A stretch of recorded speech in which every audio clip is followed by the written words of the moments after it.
आणि आता सुरुवात करूया आजच्या 0 आवरला। डोनाल्ड ट्रम्प यांनी दुसऱ्यांदा अमेरिकेच्या राष्ट्राध्यक्षपदाची शपथ घेतल्यानंतर सर्वसामान्यांच्या कानावर एक शब्द प्रयोग वारंवार येऊन आदळायला सुरुवात झाली। हा शब्द म्हणजे tariff. Make America great again असा नारा देत सत्तेवर आलेल्या ट्रम्प यांनी जगातली मोठी अर्थव्यवस्था असलेल्या जवळपास सर्व देशांना भंडावून टाकायला सुरुवात केली। आमच्याकडून वस्तू घेताना तुम्ही जेवढा कर घेता तेवढाच कर आम्ही देखील घेणार असा हट्ट त्यांनी सुरू केला। मुळात ही मागणी अतार्किक आणि अर्थशास्त्राच्या नियमामध्ये न बसणारी आहे असं जगभरातील अनेक अर्थतज्ञांनी सांगून देखील ट्रम्प त्यांचा हट्टे मागे घ्यायला काही तयार नव्हते। जगातल्या इतर देशांप्रमाणे भारताला सुद्धा ट्रम्प यांनी रेसिप्रोकल टॅक्सच्या नावाखाली टॅरिफ वाढवण्याचा इशारा दिला। अगोदर 27% टॅरिफ लावलं, त्यानंतर तो मागे घेत निगोसिएशनसाठी मुदत दिली। या काळामध्ये भारताकडून निगोसिएशनचे सर्व प्रयत्न करण्यात आले। ट्रम्प यांनी दिलेली मुदत 31 जुलैला संपली आणि त्यांनी 25% टॅरिफ लावण्याची घोषणा केली।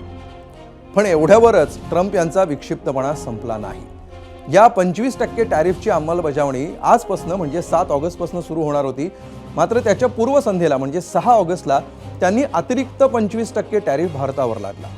त्याचं कारण काय तर म्हणे भारत रशियाकडून कच्चं तेल खरेदी करतो आणि तो पैसा रशियाकडून युक्रेन युद्धासाठी वापरला जातो। अशा प्रकारे आधीचा 25% आणि नवा 25% असं एकूण 50% टॅरिफ भारतावर लादला गेला। जगातील कुठल्याही देशावर लादण्यात आलेला हा सर्वाधिक कर ठरलाय। एकीकडे हे सगळं होत असताना दुसरीकडे विरोधकांनी मात्र सरकारच्या परदेश नीतीवर जोरदार टीका करायला सुरुवात केली। ट्रम्प आणि पंतप्रधान मोदी हे चांगले मित्र असताना आणि दोन्ही देशांचे व्यापारी संबंधही गेले अनेक वर्षांपासून चांगले असताना असं कसं घडलं असा सवाल विरोधकांनी उपस्थित केलाय। बरं, 50% टॅरिफ लादून सुद्धा ट्रम्प यांचा विक्षिप्तपणा संपायला तयार नाहीये। आता तर फक्त 8च तास झालेत, पुढे बघा काय काय होतं असं म्हणत त्यांनी विक्षिप्तपणाचे नवे रेकॉर्ड प्रस्थापित करणं सुरूच ठेवलेलं आहे। तर ट्रम्प यांचा हा विक्षिप्तपणा भारत का रोखू शकत नाही? 50% टॅरिफमुळे भारतावर नेमके काय परिणाम होऊ शकतात? या आंतरराष्ट्रीय प्रश्नावर सुरू असणारं देशांतर्गत राजकारण योग्य आहे का आणि भारताची यापुढची पावलं काय असू शकतात, यासारख्या प्रश्नांची उत्तरं जाणून घेण्याचा आज आपण प्रयत्न करणार आहोत। सुरुवातीला बघूया आजचा आपला प्रश्न। पोल सेंटरला हा प्रश्न आपण पहा। डोनाल्ड ट्रम्प यांच्या विक्षिप्तपणाचा अंदाज लावण्यात मोदी सरकार कमी पडलं असं वाटतं का? होय आणि नाही असे 2 पर्याय आहेत, यापैकी तुम्हाला जो योग्य वाटतो तो पर्याय तुम्ही निवडू शकता। तर डोनाल्ड ट्रम्प यांच्याकडून कमीत कमी टॅरिफ लादलं जावं यासाठी भारताकडून फेब्रुवारी महिन्यापासून अनेक प्रयत्न करण्यात आले। ट्रम्प टॅरिफचा हा प्रवास कसा घडला याचा आढावा घेऊया ग्राफिक्सच्या माध्यमातून आणि त्यासाठी जाऊया मीडिया सेंटरला। बघा, 13 फेब्रुवारीपासून ही सगळी घडामोडी सुरू होतात। पंतप्रधान मोदी आणि डोनाल्ड ट्रम्प यांची वॉशिंग्टन DC मध्ये भेट झाली। 2030 पर्यंत दोन्ही देशातील व्यापार $500 बिलियन पर्यंत नेऊ असा निर्धार दोन्ही नेत्यांनी एकत्रितपणे व्यक्त केला। त्यानंतर फेब्रुवारी आणि मार्च 2025 या काळामध्ये 2030 पर्यंत दोन्ही देशातील व्यापार $500 बिलियनवर नेण्याचा निर्धार आणि त्याच्या अनुषंगाने चर्चा होत राहिल्या। त्यानंतर भारताकडून अमेरिकेला टॅरिफबाबत अनेक ऑफर्स देखील देण्यात आल्या। काय ऑफर होत्या? अमेरिकेतील मोटरसायकल आणि व्हिस्कीवरचा टॅरिफ भारताकडून कमी केला जाईल अशी तयारी आपण दाखवली। एकूण आयातीपैकी 55% मालावरचं टॅरिफ कमी करू अशी तयारी देखील भारताकडून अमेरिकेला दाखवण्यात आली। ऊर्जा आणि संरक्षण क्षेत्रातली खरेदी आम्ही वाढवू असं देखील भारताने अमेरिकेला सांगितलं। त्यानंतर अमेरिकेकडून भारतावर 27% टॅरिफची घोषणा करण्यात आली 2 एप्रिलला। त्यानंतर 8 एप्रिलला 27% टॅरिफला स्थगिती देण्यात आली आणि वाटाघाटी आपण करूया, याच्यासाठी निगोसिएशन्स करू आणि त्यासाठी आम्ही 90 दिवसांची मुदत देतो आहोत असं ट्रम्प प्रशासनाने म्हटलं। तर ही मुदत संपत होती 31 जुलैला। 31 जुलैपर्यंत वाटाघाटी करता येतील असं आवाहन 8 एप्रिलला अमेरिकेने केलं। त्यानंतर 31 जुलैच्या आधी म्हणजे 30 जुलैला ट्रम्प यांच्याकडून भारतावर 25% टॅरिफ आम्ही लादत आहोत अशी घोषणा करण्यात आली। आणि 7 ऑगस्टपासून म्हणजे आजपासून याची अंमलबजावणी केली जाईल अशी घोषणा सुद्धा 30 जुलैला झाली. त्यानंतर काल म्हणजे 6 ऑगस्टला ट्रम्प यांच्याकडून भारतावर अतिरिक्त 25% टॅरिफ लागू करण्यात आलं. रशियाकडून तेल खरेदी करत असल्याच्या कारणावरून या टॅरिफमध्ये वाढ आम्ही करतो आहोत असा इशारा ट्रम्प यांनी दिला आणि अंमलबजावणीची मुदत आणखी 3 आठवड्यांनी वाढवली आणि या 3 आठवड्यांमध्ये 27 ऑगस्टपर्यंत ही मुदत देण्यात आलेली आहे वाटाघाटींसाठी. त्यानंतर मात्र 50% टॅरिफ मधल्या काळात काही घडलं नाही तर लागू करण्यात येईल असं त्यांनी म्हटलेलं आहे. तर आता कुठल्या देशावर किती टॅरिफ लादलेलं आहे ते आपण बघूया. भारतावर 50% टॅरिफ आहे. ब्राझीलवर सुद्धा भारता इतकंच 50% टॅरिफ लादलेलं आहे. सिरियावर 41%, स्वित्झर्लंड 39%, इराक 35%, कॅनडा 35%.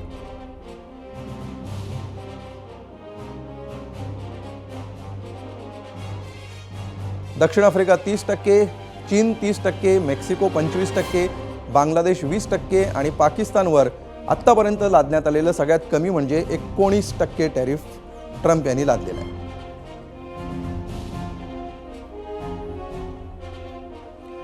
तर ट्रम्प यांच्या या सगळ्या टॅरिफचा भारतावर नेमका काय परिणाम होतो, टॅरिफ लादलं म्हणजे नेमकं काय केलंय, त्याचे परिणाम काय होणार आहेत ते देखील आपण बघूया ग्राफिक्सच्या माध्यमातून. बघा मीडिया सेंटरला नेमका परिणाम काय होईल. दागिने म्हणजे ज्वेलरी क्षेत्रामध्ये लाखो कारागिरांना रोजगाराचा प्रश्न आहे. यातील अनेक कारागिरांची नोकरी जाण्याची भीती निर्माण होती. तसं झालं तर ग्रामीण अर्थव्यवस्थेला मोठा फटका बसू शकतो. तयार कपडे या कपड्यांची निर्यात कमी झाली तर कापूस शेतकऱ्यांना देखील याचा फटका बसण्याची शक्यता आहे. भारताकडून मोठ्या प्रमाणावर कापड निर्यात केली जाते.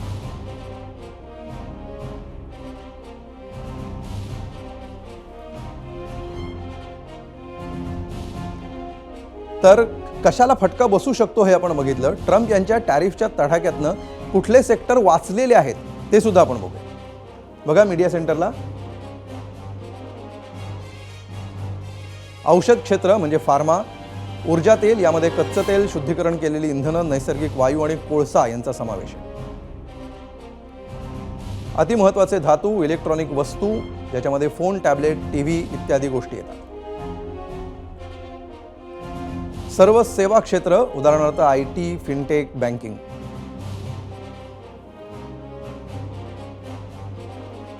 तर ट्रम्प यांच्या या निर्णयावर पंतप्रधान मोदींची प्रतिक्रिया महत्त्वाची आहे. पाहूया ते काय म्हणतात. हमारे लिए अपने किसानों का हित सर्वोच्च प्राथमिकता है.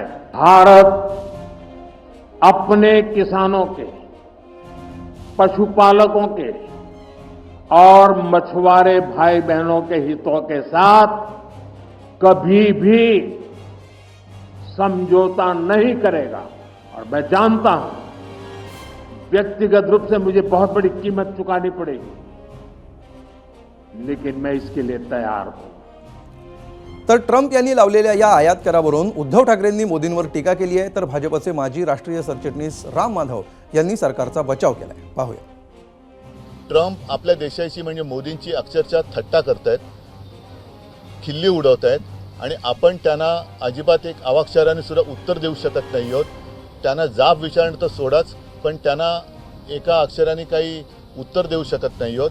शेवटी आपला देश, आपल्या देशाचं सरकार चालवतोय कोण, देशाचं सरकार चालवतोय कोण. टैरिफ बढ़ाने का जो कदम है, इससे एक बात तो साबित होता है कि इस समय अमेरिकी अर्थव्यवस्था एक इनसिक्योरिटी के फीलिंग में है.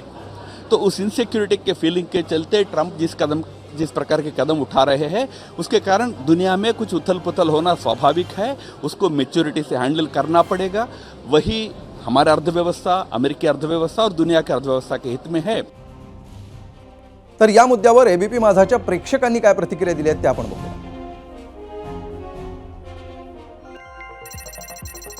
बघा, आकाश शिंदे म्हणतायत ट्रम्पला ओळखण्यामध्ये भारत कमी पडला असं नाही, कारण ट्रम्प जगातल्या कुठल्याच देशाला सोडत नाहीये, त्यामुळे आपण मोदी नीतीला दोष नाही देऊ शकत.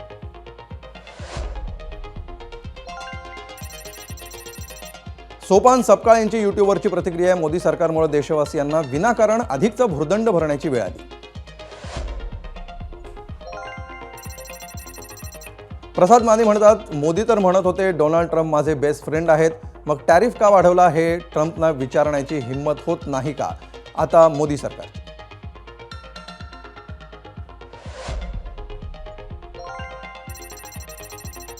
मनोज गौंडे पाटील म्हणतात, नरेंद्र मोदी यांनी त्यांच्या जिवलग मित्राला सडेतोड उत्तर देण्याची गरज आहे, ज्या प्रकारे चीन, ब्राझील आणि इतर देश देत आहेत.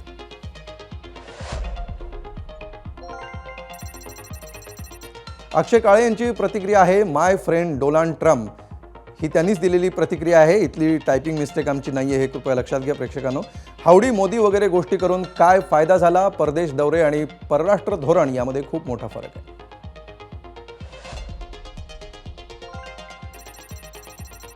डॉक्टर रामचंद्र कुलकर्णी म्हणतात, डोनाल्ड ट्रम्पचं डोकं फिरलंय.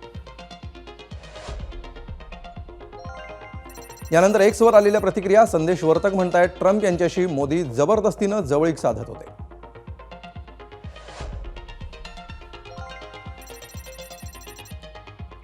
अमित यांची प्रतिक्रिया आहे, विक्षिप्तपणा नाही तर काही जवळच्या लोकांना कारावास होऊ नये म्हणून हा खटाटोप सुरू आहे.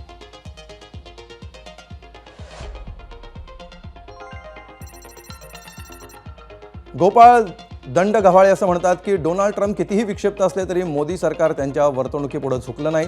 हितसंबंध साधत आणि वेळेनुसार धोरणं बदलून अजूनपर्यंत तरी राष्ट्रहित अबाधित ठेवलंय.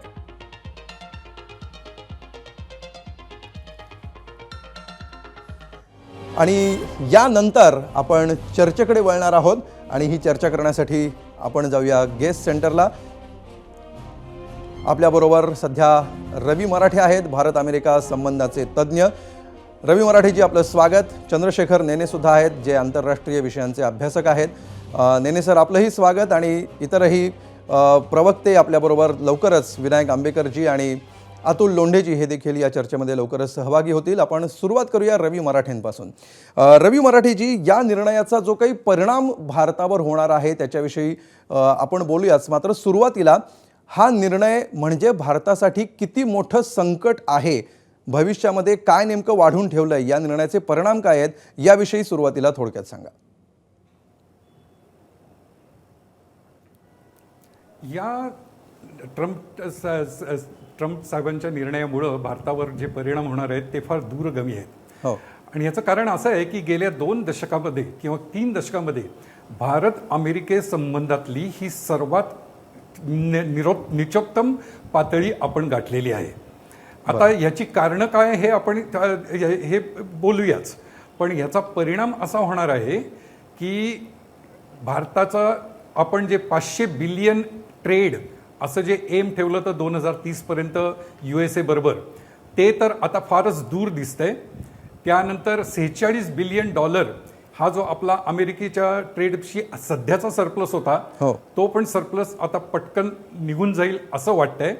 आणि त्याच्यापेक्षा महत्त्वाचं म्हणजे हा जो दबाव आणला गेलाय रशियाच्या कडनं आपण तेल घेऊ नये म्हणून, त्याचे पण फार परिणाम होणार आहेत. आता अर्थात हा जो रशियाकडनं आपण जे तेल विकत घेतो ते त्याच्या निर्णयाबद्दल थोडंसं आपल्याला डिटेलमध्ये आपण बहुतेक चर्चेत जाऊया, त्यावेळेला मी पुढे हा मुद्दा आपण घेऊ. पारदर्शकता कशी आपल्या सरकारनी, ठीक आहे, वन बाय वन नेमकी काय कारण आहे त्याच्याविषयी आपण येऊयाच. नेने सर, तुम्ही ज्यावेळी या घटनेकडे प्रथम दर्शनी बघता त्यावेळी तुम्हाला काय वाटतं की काय असं नेमकं घडलंय ज्याच्यामुळे अशा प्रकारे 50% टेरिफ लादणं ही फॅक्ट आपल्याला स्वीकारावी लागते? हे टळू शकलं असतं का, की हे इनएव्हिटेबलच होतं, आपण काही केलं असतं तरी? नमस्कार. मला नाही वाटत हे टळू शकलं असतं, कारण ट्रम्प सध्या एका प्रकारच्या पेचात अडकलेले आहेत. पर्टिक्युलरली जेव्हा भारताने नूरखान एअरबेसला उद्ध्वस्त केलं तेव्हा अमेरिकेचा दुटप्पीपणा सगळ्या जगापुढे आला. ते दुर्दैवाची गोष्ट आहे, तसं व्हायला नको होतं असं माझंही म्हणणं आहे. परंतु त्यानंतर अमेरिकेला तिथली अण्वस्त्र पळवून न्यायला लागली अशा बातम्या आहेत. तर त्यानंतर ट्रम्पचा एकदम तुम्ही बघितलं असेल, भारताकरता जो झुकाव होता तो सगळा पाकिस्तानच्या दिशेने झुकलेला आहे. भारताला धडा शिकवण्याकरताच बहुतेक ते पाकिस्तानच्या बाजूला जाण्याचा प्रयत्न करतायत. परंतु हे जरी सगळं असलं तरी ट्रम्प यांच्या लक्षात अजून एक गोष्ट येत नाहीये की अमेरिका हा एक सिंगल पोल असं जे जग होतं, मग रशिया आणि चीन 2 पोल होते, त्यातनं आता जग हा बहुध्रुवीय प्रकार झालेला आहे. भारत एक तर पूर्वीचा भारत नाहीये. दुसरं, आपला अमेरिकेशी व्यापार मोठा असला तरी सर्वस्वी अमेरिकेशी आपला व्यापार नाहीये.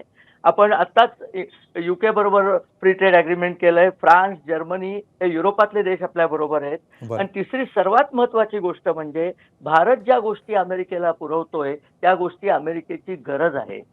औषधं, एक अच्छा. उदाहरण म्हणून सांगतो, औषधं ही अमेरिकेची गरज आहे, हा अमेरिकेचा चॉईस नाहीये. अमेरिका आपल्याला ज्या गोष्टी पुरवतो ते आपली गरज राहिलेली नाहीये. आपण इतर ठिकाणाहून ती गोष्ट घेत आहोत. आणि एक गोष्ट आणखीन मला सांगायची आहे की जेव्हा आपण त्यांचं F-35 विमान नाकारलं तेव्हा ट्रम्पना त्याचा खरोखर संताप आलेला आहे. परंतु ते विमान आपण घेणं शक्यच नव्हतं, कारण अमेरिका हा भरोसेमंद पार्टनर नाहीये. बरं. आणि रशियाने आपल्याला त्यांच्या विमानाच्या सोर्स कोड सकट सगळं विमान देऊ केलंय. तेव्हा हे घडणारच होतं, हे अटळ होतं. परंतु त्याला तोंड कसं द्यायचं ते आता पुढे आपण बोलूच या विषयावर. निश्चितपणे आपल्याला आता इथून पुढे काय करायचं याविषयी आपण बोलूच. अतुल लोंढे आपल्यासोबत आहेत, काँग्रेसचे प्रवक्ते आहेत आणि आर्थिक विषयांचे ते अभ्यासक सुद्धा आहेत. अतुल लोंढेजी, तुम्हाला असं वाटतं का की डोनाल्ड ट्रम्प यांचा विक्षिप्तपणा, तऱ्हेवाईकपणा त्याच्यामुळे आलेलं हे एक प्रकारचं संकट आहे किंवा ही फॅक्ट आहे जी आता आपल्या समोर आहे, की या व्यतिरिक्त इतरही काही कारणं आपल्याला वाटतात, हे आपण रोखू शकलो असतो असं आपल्याला वाटतं? आता असं आहे की जगामध्ये विक्षिप्तांची मांदियाळी झालेली आहे आणि त्या विक्षिप्तांच्या मांदियाळीमध्ये सगळं नुकसान जे आहे ते जगाचं जरी होत असलं तरी आपण आपल्या पण काही गोष्टी बघितल्या पाहिजे. आता FTA आपला झाला, फ्री ट्रेड ॲग्रीमेंट जे आहे ते आपलं इंग्लंडसोबत झालं. त्याच्यामध्ये आपण आत्मनिर्भर भारत वगैरे ह्या ज्या मोठ्या मोठ्या वल्गना केल्या, लोकल टू लोकल जे आपण कन्सेप्ट दिल्या, त्याच्यामध्ये आपण काय केलेलं आहे की गव्हर्नमेंट प्रोक्युरमेंट म्हणजे गव्हर्नमेंट जे काही मोठे कॉन्ट्रॅक्ट आणेल त्याच्यामध्ये 80% परवानगी जी आहे ती आपण दिलेली आहे. हे म्हणजे सोयीस्कररित्या बऱ्याच गोष्टी ज्या आहे त्या देशाच्या हिताच्या नाही आहेत, पण ते आपण कसं टाळल्या जातं ते आपण बघितलं असेल. आपण बघावं, हे मी जे म्हणतो ते खरं आहे की खोटं आहे. 80% इन्व्हेस्टमेंट जर गव्हर्नमेंट प्रोक्युरमेंटमध्ये आणि सगळ्या कॉन्ट्रॅक्ट्समध्ये आली तर देशातल्या ज्या MSME पहिलेच चुकीचे जे निर्णय झालेले आहेत, डिमॉनिटायझेशन असेल किंवा नोटबंदी ज्याला म्हणतो, चुकीच्या पद्धतीचा GST जो लादला गेलेला आहे आणि चुकीचं लॉकडाऊन, याच्यामुळे MSME जे आहे ज्याचं कॉन्ट्रीब्युशन हे एम्प्लॉयमेंटमध्ये जवळजवळ 50% आहे आणि आपला GDPमध्ये 25% आहे. त्याला किती मोठा फटका बसणार आहे हा एक महत्त्वाचा फॅक्टर जो आहे तो याच्यामध्ये मला स्पष्टपणे दिसतो, ते आपल्याला टाळता आलेलं नाही आहे. दुसरी गोष्ट, चायना आणि पाकिस्तान जवळ आलेले आहेत. पाकिस्तानच्या मध्ये इन्व्हेस्टमेंट जी आहे ती 45 बिलियनची CPECमध्ये त्यांनी केलेली आहे, ती आपण टाळू शकत नव्हतो, याच्यात काही दुमत असण्याचं कारण नाही आहे. पण रशिया हा आपला ट्रस्टेड फ्रेंड होता. रशियाने ट्राईड अँड ट्रस्टेड आहे, प्रत्येक वेळेस आपल्या संकटामध्ये आपल्या सोबत राहिला. डिफेन्स इक्विपमेंट मोठा आहे, हरित क्रांतीमध्ये मोठा रोल जो आहे नॉर्मन बोरलॉगच्या माध्यमातून, त्या ज्या काही हाय यील्डिंग व्हेरायटीज होत्या त्याच्यातून आपल्याला जी मदत मिळाली. आज रशिया जर पाकिस्तानला आर्थिक मदत करत असेल तर ब्रिटननी जे भारताचं विभाजन घडून आणलं होतं त्याच्यामध्ये काही फॅक्टर्स आपल्या देशांतर्गत फॅक्टर्स पण जबाबदार होते, तर ते बफर स्टेट म्हणून भारताच्या विरोधात वापरला जात आहे का? कारण हा बॅलन्स ऑफ पॉवरचा गेम आहे आणि याच्यामध्ये रशिया, चायना, भारत असा जो ट्रँगल होता त्याच्यात रशिया नेहमी आपल्यासोबत राहिला, त्यामुळे चायना जास्त अफेक्ट करू शकला नाही, चायना पाकिस्तानच्या जवळ जाऊ शकला नव्हता. आज हे तिन्ही राष्ट्र म्हणजे रशिया आपल्यासोबत पूर्णपणे आहे असं आपल्याला आज म्हणता येत नाही, कारण त्यांनी कंडेम केलं नाही पाकिस्तानला. अतुलजी, तुम्हाला असं म्हणायचं की हे जर असं नसतं तर 50% टेरिफ लादलं नसतं? नाही, असं आहे की तुमची जी स्ट्रेंथ आहे ती कशी इंटरनॅशनल रिलेशनमध्ये वापरली हे महत्त्वाचं आहे. 140 करोडची मार्केट आहे, पण तुम्ही हे चुकीचे निर्णय घेतल्यामुळे 100 कोटी लोक जे आहे ते दिवसाला त्यांच्या कन्झम्पशन पूर्ण नाही करू शकत. आपली कन्झम्पशन बेस्ड इकॉनॉमी होती. जेव्हा वर्ल्डमध्ये रिसेशन आलं त्यावेळेस आपण सस्टेन का केलं? 2008मध्ये रिसेशन आलं. आपण आपली स्वतःची जी क्रयशक्ती होती सामान्य माणसाची त्या ताकदीच्या भरोश्यावर आपण तिथनं बाहेर निघालो. इंग्लंड फसलं, त्याच्यात जर्मनी फसलं, फ्रान्स फसलं, अमेरिका स्वतः त्यात सस्टेन होऊ शकलं नाही, पण आपण सस्टेन झालो. आज आपली सेव्हिंग 5.5% खाली आली, जी 30% होती आपली सेव्हिंग. जो फॅक्टर होता तो फार मोठा फॅक्टर होता, तो राहिला. परदेश नीतीला तुम्ही या सगळ्याला जबाबदार ठरवत आहात. परदेश नीतीबाबत सरकारने जे काही स्ट्रॅटेजिक चुका केलेल्या आहेत त्याविषयी आपण बोलत आहात. आपण यावर सविस्तर बोलूयाच. मात्र भाजपचे विनायक आंबेकर आहेत, त्यांची फर्स्ट रिएक्शन आधी आपण घेऊ. महाराष्ट्रावर काय इम्पॅक्ट होईल ते सांगायचं मला. येस मी येतो सविस्तर येतो मी तुमच्याकडे. अतुलजी, येतो मी तुमच्याकडे. विनायक आंबेकरजी, ट्रम्प यांचा जो काही तऱ्हेवाईकपणा आहे तो काही फक्त एकट्या भारतापुरता नाहीये, तर तो संपूर्ण जगावर आहे. मात्र पाकिस्तानसारख्या देशाला 19% टेरिफ लावलं जातं आणि आपल्याला सर्वाधिक 50% टेरिफला सामोरं जावं लागतं. याच्यामध्ये ट्रम्प यांच्या तऱ्हेवाईकपणाबरोबरच आपली जी काही धोरणात्मक पावलं आहेत ती याला जबाबदार आहेत असं तुम्हाला वाटतं का? किती दोष ह्याचा आपण ट्रम्पला द्यायला पाहिजे आणि किती दोष हा आपल्या सरकारच्या रणनीतीला द्यायला पाहिजे, पॉलिसीला द्यायला पाहिजे असं तुम्हाला वाटतं? बेसिकली ट्रम्पच्या विषयी जगाचं जे एकमत आहे हो. ते काँग्रेसच्या लोकांचं नाहीये, हे वैशिष्ट्यपूर्ण आहे, जनतेने लक्षात ठेवलं पाहिजे. ट्रम्पना टॅरिफ मधलं काहीही कळत नाही. टॅरिफ लावण्याचा अधिकार ट्रम्पना नाही, टॅरिफ लावण्याचा अधिकार काँग्रेसकडे आहे. ट्रम्प हे एक निगोशिएटिंग पॉइंट म्हणून काहीतरी एक आकडा टाकतात आणि मग नंतर त्यांच्या काँग्रेसकडून त्याचं निगोशिएशन होतं, जे भारताबरोबर पण होणार आहे. आता ट्रम्पनी पाकिस्तानला का जवळ केलं, ट्रम्पनी चायनानी पाकिस्तानला का जवळ केलं, या गोष्टी हे लोक मोदी सेंट्रिक पाहतात. तर मोदींनी त्यांचा पूर्ण जो स्टँड ठेवलेला आहे तो इंडिया फर्स्ट असा ठेवला आहे, जो ट्रम्पनी तोंडी तरी ते सांगताना असं सांगतात की माझा स्टँड अमेरिका फर्स्ट आहे. पण आज जगभरामध्ये इंडियाची जी, भारताची जी एक चांगली स्टेबल परिस्थिती आहे, ज्याच्यामध्ये जगभरातला व्यापार जो आहे, जो एक्सपोर्ट आहे तो वाढलेला आहे आणि हा एक्सपोर्ट 2014-15च्या तुलनेमध्ये 2024-25ला 64% वाढलाय, म्हणजे सायझेबल वाढलेला आहे. आणि आज जे एक्सपोर्ट मधले अल्टरनेटिव्ह आहेत हो. ते भारत सगळीकडे जगभर जे मोदी फिरतात तिथे ते व्यापाराच्या आपल्या काय संधी आपल्याला नवीन नवीन तयार करता येतील यासाठी जात आहेत. आणि प्रत्येक छोट्या छोट्या देशामध्ये भारताचं चांगलं रिसेप्शन होत आहे. त्यामुळे आज आपण ट्रम्पनी काहीतरी एक निर्णय घेतला तर भारताची इकॉनॉमी कोलॅप्स होईल असं बिलकुल नाही. मगाशी जे लोंढे साहेब म्हणाले की भारताची इकॉनॉमी कन्झम्पशन इकॉनॉमी होती, आजही ती आहे. आजही आपल्या देशामध्ये सुदैवाने देशाच्या जीडीपीच्या 60%च्या आसपास कन्झम्पशन आहे आणि ते कायम आहे. आणि मोदी सरकारचा गेल्या 2 वर्षातला जर आपण रूप पाहिला, त्यांचे प्रयत्न पाहिले, तर 12 लाख पर्यंत इन्कम टॅक्स माफ करण्याचा जो एक निर्णय मोदी सरकारने क्रांतिकारी निर्णय घेतला, त्याचा उद्देशच मुळी बाजारामध्ये पैसे यावे, कन्झम्पशनसाठी पैसे यावे. निश्चितपणे आंबेकर सर, हा मुद्दा तर बरोबरच आहे. मात्र ज्या 3 देशांबरोबरचे असणारे संबंध आणि त्या संबंधांमध्ये गेल्या 10 वर्षांमध्ये पडलेला फरक, हे जे एक महत्त्वाचं कारण हायलाईट केलं जात आहे, त्याच्याविषयी आपण पुन्हा सविस्तर बोलूयाच. जो मगाशी महत्त्वाचा मुद्दा होता रवी मराठेजी, रशियाचा, जिथपर्यंत तुम्ही येऊन थांबलेला होता. रशियाकडून आपण तेल घेणं आणि त्याचा रशिया युक्रेनसाठी कसा वापर करून घेतं वगैरे वगैरे कारणं ट्रम्प यांनी सांगितलेली आहेत. हे एवढंच जे प्रथमदर्शनी जाहीरपणे पब्लिकली ट्रम्प प्रशासनाकडून बोललं जाणारं तेवढंच एक कारण आहे की त्याच्या मागे इतर काही अंडरकरंट्स तुम्हाला दिसतात?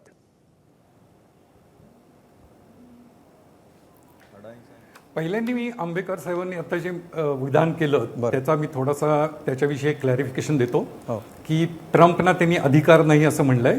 तर त्यातली तथ्यता अशी आहे की ट्रम्पनी अमेरिका कायद्यानुसार इमर्जन्सी पॉवर स्वतःकडे घेतलेले आहेत. तुम्ही जर जर अध्यादेश वाचला या टेरिफचा, तर त्याची सुरुवातीच्या ह्याच्यातच लिहिलेलं आहे की या इमर्जन्सीनी जे मला अधिकार दिलेले आहेत त्या अधिकारानुसार हे मी टेरिफ लावतोय. त्यामुळे ह्याच्यासाठी काँग्रेसकडे जायचा प्रश्नच येत नाही आणि म्हणून तर ते टेरिफ लगेच 21 दिवसांनी लागू होणार आहे. तर तेवढं एक मला स्पष्टता क्लॅरिफिकेशन द्यायचं होतं. आता दुसरा गोष्ट, मी रशियाकडे जाण्यापूर्वी मला 1-2 प्रश्न विचारायचे आहेत आंबेकर साहेबांना आणि यांना, की हे ठीक आहे सगळं की आपण भारत किती सध्या चांगलं इकॉनॉमी आहे वगैरे सगळं ठीक आहे. थोडंसं आपण दुसऱ्या दृष्टिकोनातनं याच्याकडे पाहू की ट्रम्प, कुठलाही देश आजकाल हा सायकोलॉजिकल प्रोफाईल ही वेगवेगळ्या देशांच्या नेत्यांची त्यांच्याकडे असते. म्हणजे या लेवलला असते की मोसादकडं अशी इन्फॉर्मेशन असते की अमुक नेत्याला भेटायचं झालं तर कुठल्या कलरचा सूट घालायला पाहिजे आणि कुठला सेंट लावायला पाहिजे, एवढी डिटेल माहिती असते. असं असताना ट्रम्प यांची पर्सनॅलिटी जी आहे की ट्रम्प यांची पर्सनॅलिटी अशी आहे की ते व्यावसायिक आहेत. त्यांचा कोणीही मित्र नाही, त्यांचा एकच मित्र आहे, तो म्हणजे ते स्वतः. तर हे असं असताना मला एक प्रश्न पडलाय की आपल्या सरकारमध्ये एवढे धुरंधर राजकारणी आहेत, परराष्ट्र धोरणाचे अभ्यासक आहेत, तर त्यांना ट्रम्पची ही पर्सनॅलिटी ओळखण्यात ते कुठं कमी पडले? कारण ट्रम्प यांच्या बाबतीत असं म्हणलं जातं की त्यांच्या प्रत्येक गोष्टीत एक विजेता आणि एक पराभूत असे 2 नसतात. त्यांच्याकडं विन विन सिच्युएशन ही कन्सेप्ट ट्रम्प यांच्याकडे नाही. आणि मला हा प्रश्न पडलाय की आपल्या देशाची विदेश नीती जे धुरंधर ठरवतात ते याच्यात कुठं कमी पडले की त्यांनी एवढी पर्सनॅलिटी ओळखली नाही की ट्रम्प पहिल्यांदी पण 4 वर्ष राष्ट्राध्यक्ष होते आणि मग हावडी आणि अमुक तमुक जे सगळे 1,25,000 लोक अहमदाबादमध्ये एकत्र केले आणि ट्रम्प माझे मित्र, या मैत्रीचं काय झालं मग? निश्चितपणे याचा आधी आपण थोडक्यात उत्तर घेऊ. विनायक आंबेकरांना याच्यावर उत्तर द्यायचंच असेल, याचं उत्तर घेऊ आणि मग आपण चर्चेला पुढे जाऊ. विनायकजी, आपण ब्रीफ ठेवलं तर बरं होईल, अनेक मुद्दे आपल्याला कव्हर पण करता येतील. ठीक आहे. बेसिकली एक लक्षात घेतलं पाहिजे की काही प्रयत्न हे काही गोष्टी अपेक्षित धरून केले जातात. त्या प्रयत्नाचं लगेच मग तुम्ही आवडी मोदी का केलं किंवा 1.25 लाखामध्ये त्यांचा हात का वरती धरला, असं प्रत्येक गोष्टीचं त्याला कोरिलेट करता येत नाही. दुसरं, ते जे म्हणतात की ट्रम्प यांची एक पर्सनॅलिटी आहे, त्यांनीच असं सांगितलं की थोडीशी ती नकारात्मक आणि सेल्फिश प्रवृत्ती आहे त्यांची. आज चायनाला त्यांनी जेवढ्या धमक्या दिल्या तेवढ्या सगळ्या धमक्या टेरिफच्या बाबतीमध्ये त्यांनी मागे घेतल्या. त्याच्या पुढे जाऊन मी असं सांगतो की त्यांनी ब्राझीलवरती 50% टेरिफ लावलं आणि त्यांच्या लक्षात आलं की ब्राझीलचा आणि अमेरिकाचा जो ट्रेड आहे तो अमेरिका सरप्लस मध्ये आहे, म्हणजे स्वतःवरच त्यांनी टॅरिफ लावल्यासारखं केलं आणि मग घाईघाईनी सॉरी म्हणून त्यांनी मागे घेतलं. त्यामुळे त्यांची पर्सनॅलिटी ही थोडीशी अवर्णनीय किंवा अकल्पनीय आहे आणि अविश्वसनीय आहे. त्यामुळे त्याला आपण काहीच करू शकत नाही. जो प्रयत्न मोदीजींनी चांगल्या पद्धतीने केला that was a forward step, की आपण प्रयत्न तर करायलाच पाहिजे ना मैत्रीचा, त्याच्यामध्ये काय चूक आहे? ती मैत्री पुढे त्यांनी पाळली का नाही हा मोदींचा दोष असू शकत नाही, तो त्यांचा दोष. ठीक आहे, मला वाटतं चंद्रशेखर नेनेंना याची दुसरी बाजू डेफिनेटली मांडायची असेल जी समोर येणं फार आवश्यक आहे. नेने सर. दोन गोष्टी आपण पाहिल्या पाहिजेत. ट्रम्प जेव्हा आपल्याला म्हणतात की तुम्ही रशियाकडनं तेल घेतलं, हा केवळ कांगावा आहे. कारण आपण आत्ताच ट्रम्पला हा प्रश्न केला होता की त्याच काळामध्ये ट्रम्पचे स्वतःचं सरकार, अमेरिका सरकार रशियाकडनं युरेनियम पासून सुट्या भागांपर्यंत अनेक गोष्टी घेत होतं. तेव्हा त्याच्यात काही म्हणजे रशियाकडनं तुम्ही घ्यायचं नाही आम्ही घेऊ असं बोलता येत नाही. ही पहिली गोष्ट. दुसरी सर्वात महत्वाची गोष्ट अशी आहे की अमेरिका आपल्याला ज्या गोष्टी देतं त्या गोष्टींची आपल्याला गरज किती आहे आणि त्या गोष्टी आपण इतर ठिकाणाहून घेऊ शकतो का? आपला जो एकूण एक्सपोर्ट आहे त्याच्या फक्त 40 ते 45%, 45 पण जास्त सांगतोय, अमेरिकेत होतो. आणि आपण इतके अल्टरनेट एक्सपोर्ट रूट आता शोधलेले आहेत की आपण काही अमेरिकेने एक्सपोर्ट कमी केला तर चोक होणार नाही. आणि सर्वात महत्वाचं, हा जो टेरिफ टाकलेला आहे हा देणार कोण आहे? हा अमेरिकेतले करदाते देणार आहेत. आणि त्याच्याबद्दल अमेरिकेतल्या करदात्यांच्या मनात प्रचंड संताप आता आलेला आहे. ट्रम्पचं पॉप्युलॅरिटी रेटिंग जे 50% होतं ते आता 37% पोहोचलेलं आहे. आय एम व्हेरी शुअर की ट्रम्पच्या स्वतःच्या पार्टीमध्ये याच्यावरती मंथन चालू आहे की तुम्ही हे अकारण तांडव सुरू केलेलं आहे, तुम्ही हे परत आणा. ते कसे वागतील याच्यावरती आपला कंट्रोल नसतो. निश्चितपणे. नेने सर, हा जो तुम्ही मुद्दा मांडता आहात तो मला अतुल लोंढेंकडून जाणून घ्यायचा आहे अधिक. अतुलजी, हा दावा अनेक अर्थतज्ञांकडून सुद्धा केला जातो आणि या बाजूने असं बोललं जातं की आपल्याला फार फरक पडणार नाहीये. जो काही महागाई सोसायची आहे ती अमेरिकी नागरिकांना सोसायची आहे, त्यामुळे खरं तर तो त्यांच्यावर लादलेला बॉम्ब आहे, टॅरिफ बॉम्ब जो आहे तो अमेरिकन नागरिकांवर पडणार आहे. तुम्हाला काय वाटतं याबद्दल?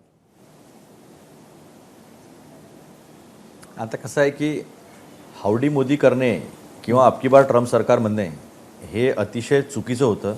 हे आपल्या देशाच्या धोरणांना धरून नव्हतं. दुसऱ्याच्या सार्वभौमत्वावर आणि दुसऱ्याच्या देशात जाऊन त्याच्या निवडणुकीमध्ये हस्तक्षेप करणं ही इतकं चुकीचं होतं. पण तेव्हा आम्ही म्हटलं, तेव्हा मोदी बरोबर होते.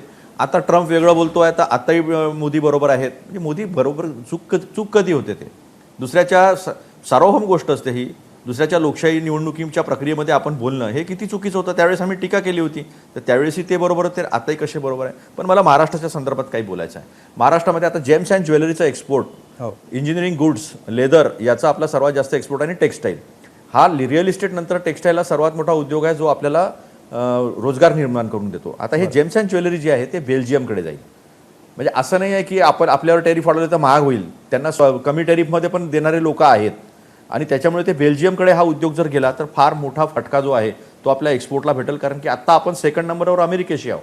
अमेरिका हा नाही म्हटलं तरी चायनापेक्षा डेमोक्रॅटिक कंट्री आहे. कॅपिटलिस्ट जरी असली तरी डेमोक्रॅटिक कंट्री असल्यामुळे त्याचे आपले संबंध जे आहे ते चायनापेक्षा कधी चांगले राहणार आहे. मग चायनाशी आपल्याला असलेला 100 बिलियनचा गॅप जो आहे एक्सपोर्ट इम्पोर्ट मधला, बॅलन्स ऑफ ट्रेड ज्याला म्हणतो, तो आपला निगेटिव्ह आहे. अमेरिकेसोबत पॉझिटिव्ह आहे. इथला रोजगार जो आहे तो फटका कोणाला बसणार आहे? गुजरात आणि महाराष्ट्राला. टेक्स्टाईल जे आहे ते व्हिएतनाम आणि बांगलादेशकडे जाण्याची मोठ्या प्रमाणात शक्यता, जो मध्यंतरी गेला होता आता पुन्हा जाण्याची शक्यता मोठ्या प्रमाणावर आहे, हे आपल्याला इथं स्पष्टपणे दिसलं पाहिजे. एक गोष्ट मी इथे स्पष्ट करतो, काँग्रेस म्हणजे तिथल्या संसदेला काँग्रेस म्हणतं, नाही तर उगाच काय होईल की काँग्रेसमध्ये ते काय काँग्रेस म्हटलं नेहरूजींचं नाव घेतल्याशिवाय झोप येत नाही आम्हाला लोकांना. 60 वर्ष झाले त्यांना जाऊन. मला तर कधी कधी आश्चर्य वाटतं की एवढं नेहरूजींना आठवू नका, त्यांनी जर आठवण केली तर अडचण होईल सगळी. नाही अतुलजी, इंडियन इकॉनॉमीच्या संदर्भामध्ये एबीपी माझाचे प्रेक्षक सुज्ञ आहेत, काँग्रेस म्हणजे कुठल्या काँग्रेसविषयी बोलतायत हे ते व्यवस्थित समजून घेतील. रवी मराठे, जर आपण पुढे जाऊया आता, मला नक्की प्रक्रिया एकच मिनिट ठीक आहे, नाही, आपण one by one Amol 10 second फक्त. बरं, आता यांनी म्हटलं की 60% जीडीपी कन्झम्पशन जीडीपीचं आहे. 1% लोक जे आहे त्यांच्याकडे 40% संपत्ती आहे, 1% लोकांकडे, आणि 50% लोक जे आहे त्यांच्याकडे फक्त 3% संपत्ती आहे, पण ते 63% टॅक्स देतात आहे देशातला. म्हणजे जे लोक ज्यांचं जास्त उत्पन्न जे आहे ते टॅक्समध्ये चाललेलं आहे, आणि आज देश जो तरला आहे तो केवळ जीएसटीवर तरला आहे आणि सेसवर तरला आहे. सेस, जीएसटी सगळं पेट्रोल जे आहे, आणि रशियाकडनं आपण जे क्रूड ऑइल घेतो ते उगाच का सांगू नका की आपण लोकांना देतो, ते अदानी अंबानी घेतात, आपल्या रिफायनरीजमध्ये रिफाईन करतात आणि युरोपला विकतात. हा मेजर प्रॉब्लेम आहे. आणि दुसरा, आपल्या इथले बनलेले सुटे भाग त्या वेपन्समध्ये सापडलेल्या, जरा आंतरराष्ट्रीय पत्र जर पाहिले, आपण पेपर जर पाहिले तर आपल्या लक्षात येईल की ते काही वेपन्समधले जे काही कंपोनंट्स आहे ते मेड इन इंडिया आहे, आणि त्याच्यावर युक्रेनने ऑब्जेक्शन घेतलं आहे, त्याच्यावर अमेरिकेने ऑब्जेक्शन घेतलेलं आहे. हे आता आपल्या मीडियामध्ये का दाखवलं जात नाही, मला याचं फार आश्चर्य वाटतं. आणि 12 लाखाची गोष्ट, 12 लाखाचा फायदा फक्त यावर्षी आहे. 7 पे ज्यावेळेस लागू होईल ना, क्लास 4चं पण पेमेंट हे 12 लाखाच्या वरती जाणार आहे. त्यामुळे सगळ्यांना 12 लाखाच्या वरती. ठीक आहे, हे असे अनेक मुद्दे आहेत, आपण वन बाय वन असे सगळे, आपण मूळ विषयावर सध्या राहण्याचा प्रयत्न करूया. रवी मराठीची ह्याची जी दुसरी बाजू सध्या समोर येते आहे की याच्यामुळे कशा प्रकारे आपल्याला फारसा फरक पडणार नाही. आपण इतरही देशांना कशी निर्यात करतो आहोत, करू शकतो. सध्या भारत सरकार ज्या प्रकारची धोरणं आखत आहे, इतर देशांबरोबर व्यापार वाढवण्याचा प्रयत्न असेल, आणि त्याला जोडून सध्या स्वदेशीचा नारासुद्धा पंतप्रधानांनी दिलेला आहे. तर ज्या प्रकारे हे सगळं समोर आणलं जातं आहे की या टेरिफ बॉम्बमुळे जेवढं काही नुकसान होणार आहे असं म्हटलं जातं आहे, तर प्रत्यक्षात तेवढा काही फटका बसणार नाही आहे. त्याच्यावरचे उपाय आपल्याकडे आहेत, आणि हा अत्यंत सौम्य असा स्वरूपाचाच धक्का असेल, ह्याच्या पलीकडे काही फार होणार नाही. आपल्याला हे पटतं का?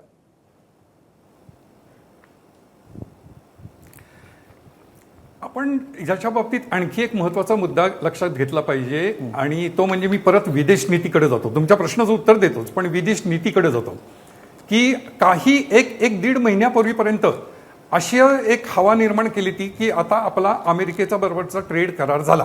पियुष गोयल अमेरिकेला गेले, ते मग त्यांनी भरपूर वाटाघाटी केल्या, मग ते परत आले, आणि आता फक्त जणू काही सही करायची बाकी आहे. या स्टेजला आणून आपला करार आलेला आहे असं एक वातावरण निर्माण केलं. तर आता मला परत पुढचा प्रश्न पडतो की ही कुठली विदेश नीती की 1 महिन्यापूर्वीपर्यंत तुमचा करार जवळजवळ झाला असं तुम्ही सगळ्यांना सांगत होता, तुमचे व्यापार मंत्री सांगत होते, आणि अचानक काय झालं मग मध्ये?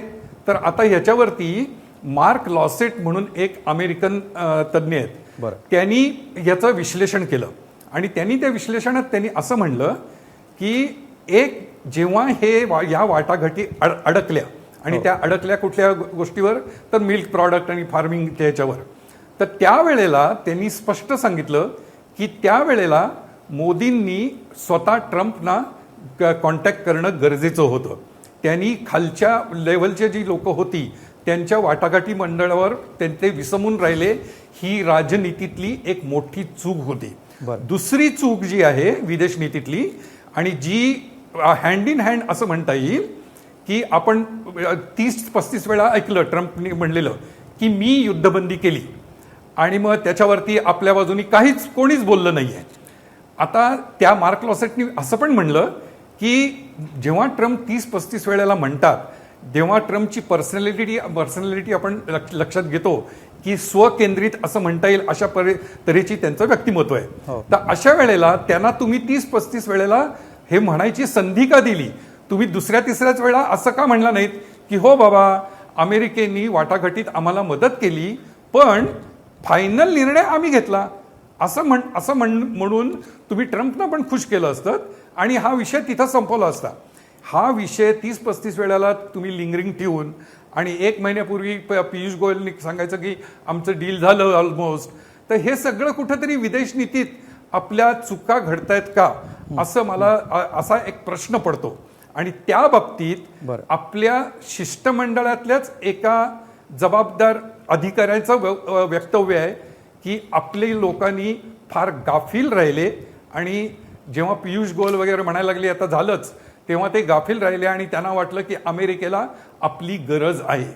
आता एकच मुद्दा मी म्हणतो आणि मग पुढे चर्चेला जाऊ. असा प्रश्न विचारला गेला की हा टेरिफ कोण देतं, तर अमेरिकन माणूस. त्यामुळे आपल्याला काय फरक पडतो असं म्हणणं सोपं आहे.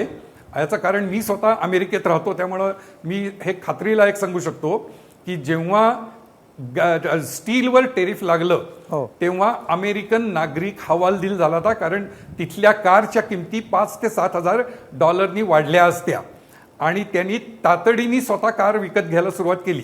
आता कार ही आवश्यक गोष्ट आहे. भारत ज्या गोष्टी पाठवतो, आता त्यातल्या फार्मास्युटिकलचा त्यांनी उल्लेख केला, पण त्याला पण फार्मास्युटिकलला ज्याला म्हणता येईल की एक अल्टरनेट रूट हा अमेरिकेकडे आहे.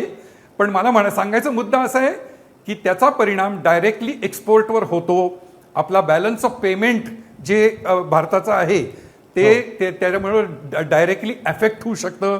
जर बॅलन्स ऑफ पेमेंट अफेक्ट झालं तर त्याचा डॉलर आणि रुपयाचा जो विनिमय दर आहे त्याच्यावर निगेटिव्ह परिणाम होऊ शकतो. त्यामुळं असं म्हणणं चुकीचं आहे की अरे हे अमेरिकन लोकच फक्त हे पैसे देणार आहेत, आपल्याला काय जात आहे. ठीक आहे, आपल्याला खूप रवी मराठीजी तुमचा मुद्दा लक्षात आलेला आहे. नेने सरांकडे मी हाच मुद्दा घेऊन जातो. नेने सर, ज्या प्रकारे दोन देशांमधले संबंध कसे असावेत ह्याची जी काही एक वर्षानुवर्षांची जी काही पठडी आहे त्याच्यामध्ये कुठल्या गोष्टींची काळजी घेणं आवश्यक असतं, काय केल्यानंतर काय मेसेज दिला जातो, हे जे सगळे काही प्रोटोकॉल्स आहेत त्याच्यामध्ये व्यक्ती म्हणून एखाद्याला खुश करणं ह्याची जी काही सध्या आवश्यकता दिसते आहे आणि कशा प्रकारे ट्रम्प नाराज झाले, ट्रम्प यांचा मूड सांभाळणं, ट्रम्प नाराज होणार नाहीत अशा प्रकारची पावलं उचलणं ही एक प्रकारे ॲडिशन आहे, नवीन प्रकार आहे. त्याच्यामुळे हे गेज करण्यामध्ये आपण कमी पडलो असं आपल्याला वाटतं का? नाही, आपल्याकडे काय झालंय की परराष्ट्र नीती आणि एकमेकांची मैत्री याची गल्लत होते. बरं. ट्रम्प आणि मोदी हे मित्र असू शकतात, पण दोन्ही आपापल्या देशाचे नागरिक आहेत आणि दोघांनाही त्यांच्या देशाच्या नागरिकांची काळजी असते. हे आपले लोक लक्षात घेत नाहीत. आता जरी ट्रम्प आपल्या विरुद्ध असले दिसतायत तिथे, कारण त्यांना अमेरिकेचा फायदा साधायचा आहे. मोदींचं पण तेच आहे, मोदींना भारताचा फायदा साधायचा आहे. आता जे सांगण्यात आलं की पियुष गोयल त्यांच्या टीमनी आधी सांगितलं वगैरे, आधी सांगितलं that was for the consumption of channels. परंतु या प्रकारचे राजकारण करताना, या प्रकारचे करार करताना खूप बारीकीत लक्ष द्यायला लागतं आणि पियुष गोयल आणि त्यांची टीम अतिशय सक्षम आहे बारीकीत लक्ष. एक साधं उदाहरण सांगतो. ते दूध देण्याचं अमेरिकेचं चाललं होतं की तुम्हाला आमच्याकडनं मिल्क प्रोडक्ट देऊ. जगामध्ये सर्वात जास्त दूध उत्पन्न करणारा देश सध्या भारत आहे. आपण कशाला त्यांचं दूध घेणार? आपण त्याला कारण सांगितलं की तुम्ही तुमच्या गायींना मांस खाऊ घालता, आमच्या रिलिजियस सेंटिमेंटचा त्याला त्रास होतो म्हणून आम्ही तुमचं दूध घेणार नाही. याला त्यांच्याकडे उत्तर नाहीये. ट्रम्पना त्यांच्या शेतकऱ्यांची मर्जी राखायची आहे, मोदींना आपल्या शेतकऱ्यांचं संरक्षण करायचं आहे. त्यामुळे या बाबतीमध्ये अशी तडजोड होऊच शकत नाही. सर्वात महत्वाची गोष्ट आपण लक्षात ही घेतली पाहिजे की कोणाची गरज किती आहे याच्यावरतीच या गोष्टी ठरतात. आपण फार उत्तम रीतीने हे संबंध, परराष्ट्र संबंध हाताळलेले आहेत. वैयक्तिक मैत्री आधीच्या सरकारसारखी वैयक्तिक मैत्रीमध्ये गुन्हेगार सोडून द्यायचे असं आपण करत नाही आहोत. वैयक्तिक मैत्री आपल्या जागी असते, राष्ट्राचं हित असतं, राष्ट्रहित सर्वोपरी. हे जे ब्रीदवाक्य आहे ते ट्रम्पही पाळतायत, ते भारतही पाळतायत. एक लक्षात घ्या तुम्ही, आता सुद्धा ट्रम्पनी 21 दिवसाची जी लिमिट दिली ना, 7 तारखेपासून 21 दिवसाची, 25 तारखेला त्यांचे लोक वाटाघाटी करता भारतात यायचे. मला तर असं वाटतंय की 21 दिवसाच्या आधी 25 तारखेला जर वाटाघाटी झाल्या तर हा सगळा टॅरिफचा फुगा फुटून पुन्हा नॉर्मल्सीवरती रिलेशन येतील. कारण अमेरिकेलाही आपली गरज खूप जास्त आहे. ठीक आहे, अतुल लोंढे तुम्ही हसताय, कदाचित तुम्हाला याला विरोध करताय. गोष्टी सांगतात मला सांगू देत. बेल्जियमकडे जॉब जाईल असं ते म्हणतात. आधी का गेले नाहीत बेल्जियमकडे? कारण बेल्जियमच्या कारागिरांची किंमत खूप जास्त असते. बेल्जियममध्ये युरोपियन रेटनी कारागिरांना पैसे द्यायला लागतात. यास्तव ते दागिने महाग होतात. हेच तर मी सांगतोय. बेल्जियमकडनं घेऊन ते स्वस्त होत नाहीत, ते महागच होतात. म्हणून तर भारतात मोठ्या डायमंडचे दागिने बेल्जियमकडे होतात आणि इस्रायलमध्ये होतात. लहान डायमंडचे सगळे दागिने भारतात सर्वात जास्त. निश्चितपणे नेने सर, तुमचा मुद्दा लक्षात आलाय. आपण अगदी काही मिनिटं उरलेली आहेत. ब्रीफमध्ये इथून पुढे अजून ब्रीफ करूया. अतुल लोंढेची थोडक्यात असं आहे की पहिलेचे लोक गुन्हेगार सोडत होते असं ते म्हणत होते. हो मग आता असं म्हणायचं का आताचे गुन्हेगार वाचवणं सुरू आहे, गुन्हेगार वाचवणं सुरू आहे असं म्हणायचं का? काल राजीनामा झाला सगळ्या पोर्ट कंपनीचे जे कार्याध्यक्ष होते गौतम अदानी, त्यांनी काल राजीनामा दिलेला आहे. कशासाठी दिलेला जनतेला माहीत नाही असं नाही आहे. याच्यापूर्वी आपण कधीही आपला नॅशनल इंटरेस्ट कॉम्प्रोमाइज नाही केलेला आहे. अशी परिस्थिती पहिल्यांदा आली का? आपण इराणवर न्यूक्लिअर याचं बॅन होते, Iran was band by America, पण तरी पण आपण इराणकडनं रुपीमध्ये एक्सचेंज करून क्रूड ऑइल घेत होतो. आपण रशियाकडनं पण घेत होतो. 1965 मध्ये जेव्हा पाकिस्तानसोबत युद्ध झालं तेव्हा लालबहादूर शास्त्री पंतप्रधान होते. अमेरिकेने गहू देणार नाही असं म्हटलं होतं. ज्यावेळेस लालबहादूर शास्त्रींना म्हणावं लागलं देशातल्या लोकांना की एकच वेळा जेवा, आणि त्याच्यानंतर आपण हरित क्रांती केली. नंतर अटल बिहारी वाजपेयी होते. निक्सनचा प्रकार आपण अनेक वेळा डिस्कस केला पहिलगामच्या मुद्द्यातून. त्यामुळे मी निश्चितपणे अशी इतिहासातली अनेक उदाहरणं आहेत. अटल बिहारी तुमचा मुद्दा वाजपेयी लक्षात होते. आला. अटल बिहारी मला वाजपेयी मला विनायक आंबेडकरांना अटल सुद्धा बिहारी द्यावा वाजपेयी लागेल. असताना सिटी विनायकजी, ज्या प्रकारे आत्ता इथून पुढे जे काही धोरण सध्या दिसतं आहे, ही काही संपलेली प्रोसेस नाही आहे. अजून 3 आठवड्यांचा वेळ आहे. 3 आठवड्यामध्ये कदाचित बऱ्याचशा घडामोडी घडू शकतात. ट्रम्प यांनी दोन्ही प्रकारे संदेश दिलेला आहे. एकीकडे निगोसिएशनला वेळ दिलेला आहे आणि दुसरीकडे केवळ 8च तास झालेत, मी अजून पण याच्यामध्ये वाढ करू शकतो असंही दुसरीकडे ते म्हणतायत.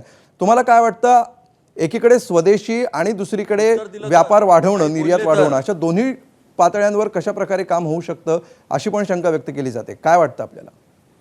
मोदींनी पण आज संदेश दिलेला आहे. त्यांनी आज स्वामीनाथनच्या पारितोषिकाच्या वितरणामध्ये असा स्पष्ट संदेश दिला की मला माझ्या देशातले मत्स्य व्यवसायी, दुग्धोत्पादक आणि या सगळ्यांची काळजी आहे, आणि वेळ प्रसंगी मी माझ्या स्वतःवरती टीका झाली तरी चालेल, पण या लोकांचं हित मी पूर्णपणे रक्षण करणार आहे. हा एक अमेरिकेला दिलेला मेसेज आहे. दुसरी महत्वाची, मगाशी कुणीतरी म्हटलं की आपण अमेरिकेवरती एक्सपोर्टसाठी फार डिपेंडंट नाहीये. हे अगदी खरं आहे, कारण आपल्या 879 बिलियन डॉलरच्या एक्सपोर्टमध्ये अमेरिकेला आपण फक्त $87 बिलियन एक्सपोर्ट करतो. तिसरी महत्वाची गोष्ट की आपण, मोदी ज्या वेळेला जगभरामध्ये फिरतात त्यावेळेला व्यापाराची नवीन नवीन चॅनेल्स ते ओपन करत असतात. आज रुपीमध्ये 16 देशांशी आपण ट्रेड करण्यापर्यंत परिस्थिती आले. आज आपला जो UPI आहे तो अनेक देश आपल्याकडे मागतायत. त्यामुळे आज भारताची जी परिस्थिती आहे, संरक्षण सामग्री आहे, ही आज अनेक देश भारताकडे मागतात, छोटे छोटे देश. तर भारताची आजची जी परिस्थिती आहे ती नक्कीच पॉझिटिव्ह आहे, आणि मोदींना हे माहिती आहे आणि ट्रम्पनाही हे माहिती आहे. त्यामुळे ट्रम्प हे नक्कीच, आता जे नेने साहेबांनी सांगितलं की ते नक्कीच वाटाघाटीला तयार आहेत, आणि नक्की आपण 25% पर्यंत नक्की येऊ काही दिवसांमध्ये. ठीक आहे, आपली वेळ संपलेली आहे. शेवटी रवी मराठीजी, शेवटचे 30 सेकंद आहेत. सर्वसामान्य नागरिकांनी, भारतीयांनी इथून पुढच्या 21 दिवसामध्ये काय अपेक्षित करावं, काय घडू शकतं आणि काय घडायला हवं? नाही, याच्या बाबतीत एक महत्त्वाचा मुद्दा आपण चर्चा त्याची केलीच नाही की ज्या कारणामुळे 50% टेरिफ लावलं ते म्हणजे रशियाकडनं आपण तेल विकत घेतो. आता हे तेल विकत घेतो, हे आपण भारतात वापरतो का? तर ह्याचं एक फार कुतूहलक, जर तुम्ही खोलात गेला तर तुम्हाला कळेल की हे रशियन टँकर जामनगरला येतात, ते रिलायन्समध्ये प्रोसेस होतात, त्यानंतर तिथं नायरा म्हणून जी कंपनी आहे पूर्वीची SR, तिथं प्रोसेस होतात, आणि त्यातलं महत्वाचा भाग हा आपण परत एक्सपोर्ट करतो. म्हणजे जेव्हा आपलं सरकार म्हणतं की रशियाकडनं आम्ही तेल घेतो कारण आमच्या देशाला एनर्जीची गरज आहे, तर ते पारदर्शकता त्यात नाही आहे. त्यातला तुम्ही बराचसा भाग हा इथं प्रोसेस करून एक्सपोर्ट करता, आणि ट्रम्पना हे माहिती नाही असं जर तुम्हाला वाटत असेल तर ते नक्कीच चुकीचं आहे. त्यामुळे ही पारदर्शकता आपलं सरकार कधी दाखवणार की ज्या कारणामुळं ट्रम्प म्हणालेत की आम्ही तुमच्यावर 50% टेरिफ लावतो. बरं, ठीक आहे. आणि शेवटचा मी जो प्रश्न विचारला होता त्याचा अगदी थोडक्यात मला उत्तर हवंय. सर्वसामान्य व्यक्ती म्हणून, एक भारतीय नागरिक म्हणून आमची काय भूमिका असणार आहे, काय बघायचं आहे आता इथून पुढे, कशावर लक्ष ठेवणं आवश्यक आहे, किंवा कुठल्या पुढच्या 3 आठवड्यात असं काय घडणं अपेक्षित आहे की ज्याच्यामुळे काहीतरी आपल्याला दिलासा मिळू शकेल? मला विचारलंय. येस, मला तर असं वाटतं की आपण तर बेसिकली सगळे सोबत आहेत. त्यांनी फक्त भारताचे इंटरेस्ट कॉम्प्रोमाइज करू नये, भारताच्या हिताला महत्व द्यावं, अशीच आमची मागणी आहे. निश्चितपणे अतुल लोंढेजी, तुम्हाला मी हा प्रश्न विचारणार होतो, मात्र तुम्ही त्याचं ऑलरेडी उत्तर दिलेलं आहे. रवी मराठीजी, उत्तर पूर्ण करा. हा, तर अपेक्षा करायची म्हणजे माझ्याकडनं, सरकारकडनं माझी अपेक्षा जर असेल तर ती अशी आहे की पारदर्शकपणे जनतेसमोर मांडा की एवढं तेल आम्ही रशियातनं घेतो, त्यातलं एवढं आम्ही भारतात कन्झम्पशनसाठी वापरतो आणि एवढं आम्ही परत एक्सपोर्ट करतो की ज्यातनं रिलायन्सचे, अंबानी आणि एसआरचे, नायराचे उद्योगपती श्रीमंत होतात. हे पारदर्शकपणे सांगावं आणि मग म्हणावं की आम्ही ट्रम्पला निगोशिएशन करणार नाही किंवा करू. ठीक आहे, चर्चेची आपली वेळ संपलेली आहे. मात्र या चर्चेमध्ये अनेक पैलू समोर आलेले आहेत आणि हा विषय नेमका काय आहे हे समजून घ्यायला प्रेक्षकांना नक्कीच मदत झाली असेल. या चर्चेमध्ये सहभागी झाल्याबद्दल अतुल लोंढे, रवी मराठे, चंद्रशेखर नेने आणि विनायक आंबेकर तुम्हा चौघांचे हे खूप खूप आभार. आज जो आपण प्रश्न विचारलेला होता त्या प्रश्नावर आता तुम्ही काय कौल दिला हे बघूया आणि त्यासाठी जाऊया पोल सेंटरला. आजचा आपला प्रश्न होता, डोनाल्ड ट्रम्प यांच्या विक्षिप्तपणाचा अंदाज लावण्यामध्ये मोदी सरकार कमी पडलं असं वाटतं का? 13,000 जणांनी यावर वोट केलेलं आहे. त्यामध्ये 78% लोक म्हणतात की होय, सरकार कमी पडलं असं वाटतंय, तर 22% लोकांना असं वाटत नाहीये. जगातली 4थ्या क्रमांकाची अर्थव्यवस्था म्हणून भारतासमोर जी अनेक आव्हानं आहेत त्यात या ट्रम्प टॅरिफमुळं भर पडलेली आहे. एकीकडे ट्रम्प यांचा तऱ्हेवाईकपणा आणि दुसरीकडे भारताकडून दाखवली जाणारी धोरणात्मकता यांचा संघर्ष भविष्यामध्ये होण्याची दाट शक्यता आहे. रशियाकडून तेल खरेदी केल्याच्या कारणावरून टॅरिफ दुप्पट करण्याचा निर्णय ट्रम्प यांनी घेतला आहे. तर दुसरीकडे सध्या भारताचे राष्ट्रीय सुरक्षा सल्लागार रशिया भेटीवर आहेत. तर या महिन्याच्या शेवटी पंतप्रधान मोदी चीनचा दौरा करणार आहेत. ट्रम्प यांचा तऱ्हेवाईकपणा सांभाळणं आणि दुसरीकडे आपल्या जुन्या मित्रांसोबतचे संबंध वाढवणं हे भारतासमोरचं आव्हान असणार आहे. त्याचप्रमाणे एकीकडे स्वदेशीचा नारा देत दुसरीकडे नवे व्यापारी संबंध प्रस्थापित करण्याची दुहेरी पावलं सध्या भारताकडून उचलली जात आहेत. या सगळ्यामध्ये विरोधकांची भूमिका देखील तितकीच महत्त्वाची असणार आहे. सरकारच्या कामगिरीवर लक्ष ठेवताना आणि टीका करताना देशाच्या धोरणात्मक बाबींवर वाईट परिणाम न होऊ देण्याची जबाबदारी देखील विरोधकांवर देखील तितकीच असणार आहे. या सगळ्यातून सरकार कसा मार्ग काढणार आणि ट्रम्प यांच्या तऱ्हेवाईकपणावर काय रामबाण उपाय शोधणार यावर आपल्या सगळ्यांचंच लक्ष असणार आहे. 0 ओव्हरमध्ये आम्ही इथेच थांबतो आहोत. एबीपी माझा, उघडा डोळे बघा नीट.